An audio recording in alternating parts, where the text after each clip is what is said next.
Every year, Muslims ask the same question. Why do Ramadan and Eid sometimes start on different days around the world?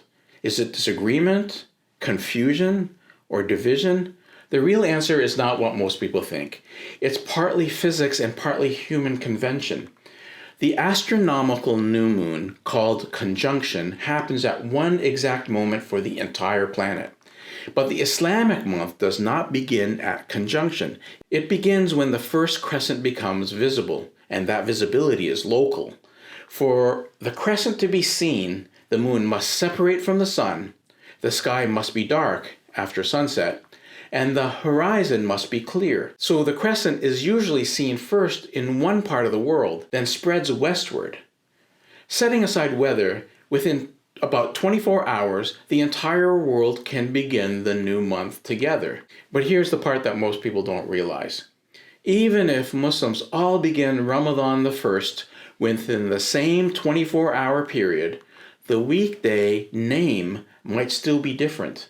Some people will say it began on Wednesday, others will say Thursday. Why? Because the days of the week, Sunday through Saturday, are not set by the moon. Islam defines when a day begins locally at sunset, but Islam never defined where the world's weekdays begin globally.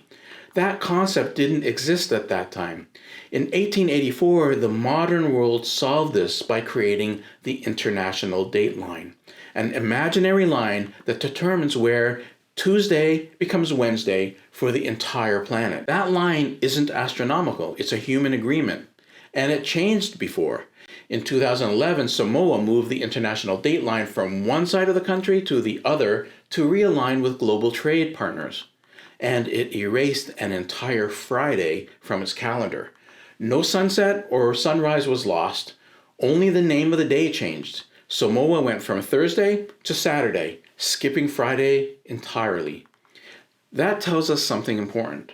The labels for the days of the weeks are conventions, not features of nature. Once we understand both the physics and the calendar system, the alternative methods we use to determine when months start to make sense. For example, local moon sighting is valid and reliable, but by design, it often leads to Ramadan starting on different days of the week.